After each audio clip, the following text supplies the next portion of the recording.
Bienvenue dans cette nouvelle vidéo de notre série de cours dédiés à la didactique de l'écrit en classe de langue étrangère.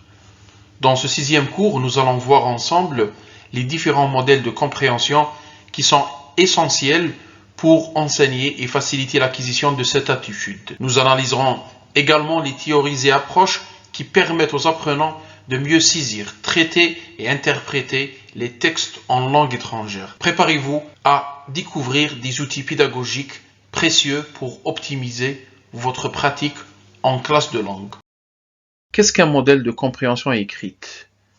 C'est tout d'abord une théorie ou une représentation qui explique les processus cognitifs, linguistiques et culturels mis en œuvre lorsque l'individu lit un texte pour en saisir le sens ou accéder au sens global. En didactique des langues, ces modèles sont essentiels pour comprendre comment les apprenants acquièrent et développent leurs compétences en lecture et en compréhension de l'écrit, notamment en classe de langue étrangère et seconde. Les didacticiens s'appuient sur des approches issues de la linguistique, de la psychologie cognitive et de la pédagogie pour conceptualiser ces modèles. Voici les principaux modèles de compréhension écrite décrits dans la littérature de la didactique de l'écrit et la didactique de la lecture. Le premier modèle s'appelle le modèle sémasiologique ou le modèle ascendant. En anglais, on l'appelle the bottom-up. Donc, ce modèle suggère que la compréhension commence par le traitement des unités linguistiques de base, à savoir les lettres, qui sont les plus petites unités linguistiques, les mots, puis les phrases, avant d'arriver à une compréhension globale du texte.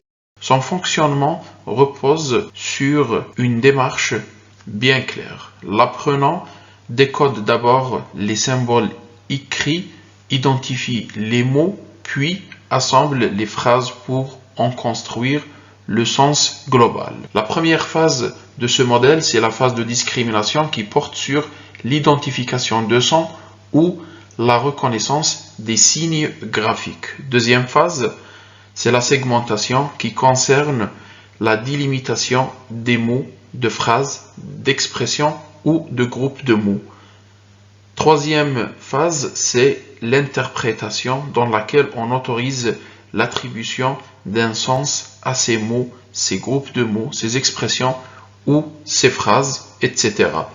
Quatrième et dernière phase, c'est la phase de synthèse dans laquelle on fait une construction du sens global du message par addition des sens des mots, des groupes de mots ou de phrases. Parmi les critiques qui ont été faites à l'encontre de ce modèle, il a toujours été jugé comme étant un modèle limité car il sous-estime l'importance des connaissances préalables des apprenants lors de l'activité de compréhension écrite, ainsi que les inférences qui sont marginalisées dans ce modèle. Le deuxième modèle qui est le modèle onomasiologique ou le modèle descendant ou en anglais the top-down. Ce modèle va du haut vers le bas, contrairement au modèle précédent. Il met l'accent sur l'utilisation des connaissances antérieures, des attentes du lecteur et du contexte dans lequel s'effectue la lecture pour interpréter un écrit ou un texte. Son fonctionnement est simple. Le lecteur mobilise ses connaissances du monde et ses hypothèses pour guider sa compréhension en complétant les informations manquantes ou implicites. Le processus de ce modèle passe par 3 phases importantes. La première phase dans laquelle le lecteur émet des hypothèses sémantiques se basant sur le contenu du message à partir des connaissances dont le récepteur ou le lecteur dispose, a priori, de la situation de communication et des informations qu'il capte au cours du déroulement du message.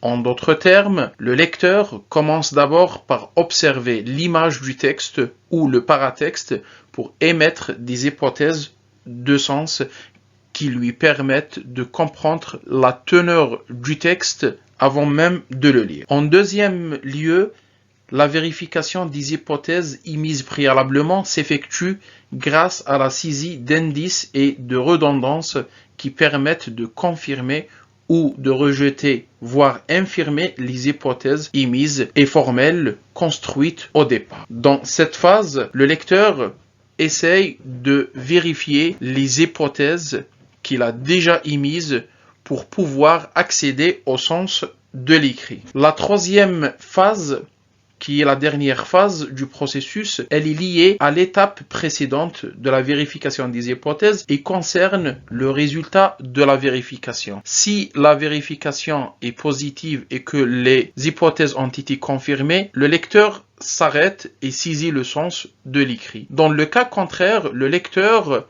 refait ou repasse par le même processus pour saisir le sens de l'écrit. Ce modèle a également été critiqué comme le précédent car il peut échouer si les connaissances préalables sont insuffisantes ou erronées. Ce modèle convient donc à un lecteur expérimenté qui détient déjà un bagage linguistique, culturel et un savoir-faire pour pouvoir accéder au sens de certains écrits. Ce modèle ne convient pas à un lecteur débutant. Le troisième modèle, qui est le modèle interactif. Comme son nom l'indique, combine les approches ascendantes et descendantes, suggérant ainsi que la compréhension est un processus dynamique et bidirectionnel. Bidirectionnel veut dire que la compréhension se fait dans les deux sens, soit du bas vers le haut, soit du haut vers le bas. Et son fonctionnement se base sur la combinaison entre les deux modèles précédents où le lecteur utilise simultanément les indices textuels. Donc nous nous inscrivons dans un modèle ascendant ou le bottom-up et ces connaissances antérieures, nous sommes donc dans un modèle descendant pour pouvoir construire du sens ou accéder au sens d'un écrit. L'avantage principal de ce modèle est qu'il est souvent considéré comme le plus réaliste et pertinent pour décrire le processus ou les processus de compréhension chez les apprenants, notamment en langue étrangère. Donc, le dernier modèle oscille entre les deux premiers modèles en fonction des besoins des apprenants et de la situation d'apprentissage dans laquelle se déroule la compréhension de l'écrit. Pourquoi prendre connaissance ou étudier ces modèles en didactique des langues? Il convient de savoir que la prise de connaissance de ces modèles de compréhension écrite est essentielle pour plusieurs raisons, particulièrement dans les domaines de l'enseignement, de la formation et de la recherche en didactique des langues. Voici les principales raisons pour lesquelles il est important de les connaître et de les maîtriser. Le premier objectif est de comprendre le processus cognitif des apprenants. Les modèles expliquent comment les apprenants lisent, interprètent et comprennent un texte. Cela permet d'identifier les étapes nécessaires pour transformer un texte écrit en une représentation mentale cohérente et de mieux cerner les difficultés spécifiques rencontrées par les apprenants lecteurs. Deuxièmement, adapter les pratiques pédagogiques. Connaître ces modèles aide les enseignants à choisir ou concevoir des activités adaptées aux besoins et au niveau des apprenants, introduire des stratégies de lecture efficaces pour renforcer la compréhension, comme l'inférence, le résumé ou la prédiction, et également équilibrer les approches ascendantes, le décodage, et descendantes, la mobilisation des connaissances antérieures des apprenants lecteurs. En troisième lieu, ça permet de favoriser une approche différenciée où les apprenants peuvent étudier des textes qui conviennent à leur niveau. Il faut savoir aussi que les apprenants n'ont pas tous le même profil ou le même niveau. Les connaissances des modèles permettent aux enseignants de mieux répondre aux besoins individuels de chaque apprenant ou de chaque lecteur et de varier également les méthodes pédagogiques pour s'adapter à des profils cognitifs et culturels divers et variés. En quatrième lieu, La connaissance de ces modèles permet de développer l'autonomie des lecteurs. En intégrant des modèles dans l'enseignement, les apprenants peuvent prendre conscience de leur propre processus de lecture grâce aux stratégies métacognitives et devenir des lecteurs plus efficaces et autonomes, capables de comprendre des textes variés dans des contextes différents, académiques, professionnels, des écrits que le lecteur rencontre dans son quotidien, etc. Cinquièmement, améliorer l'enseignement en langue étrangère.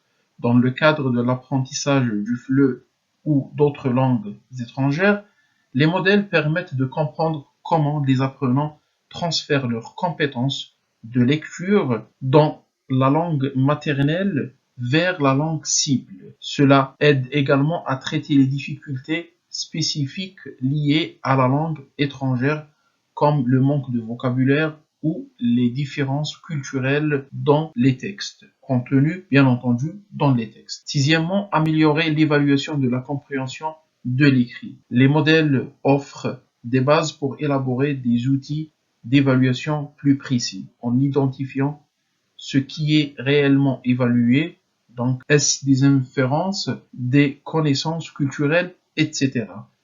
En proposant des activités d'évaluation également variées allant du décodage des mots à l'interprétation contextuelle.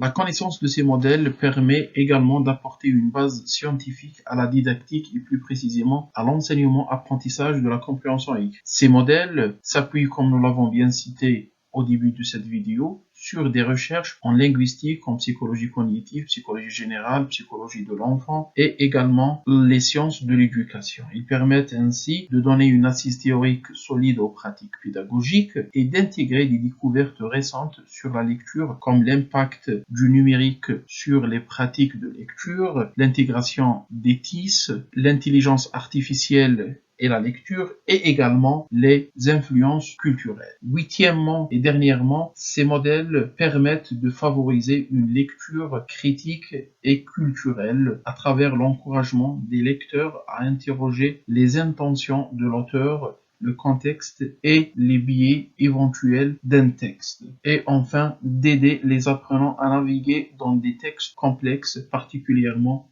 en lecture académique ou en littérature. À la fin, connaître ces modèles n'est pas seulement utile pour enseigner la compréhension écrite, mais aussi pour encourager une lecture efficace et critique, identifier et surmonter les obstacles à la compréhension et préparer les apprenants à des défis linguistiques et cognitifs variés.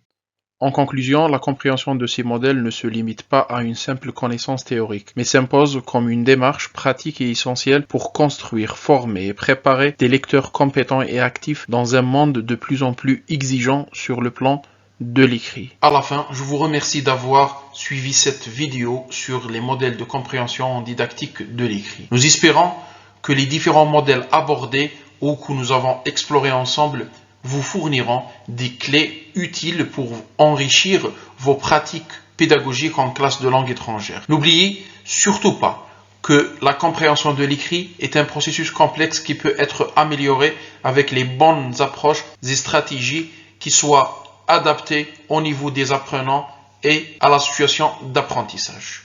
Je vous dis donc à la prochaine vidéo où nous approfondirons d'autres aspects relatifs à l'enseignement de la compréhension de l'écrit. À bientôt et continuez à explorer ce monde mystérieux de la didactique de l'écrit.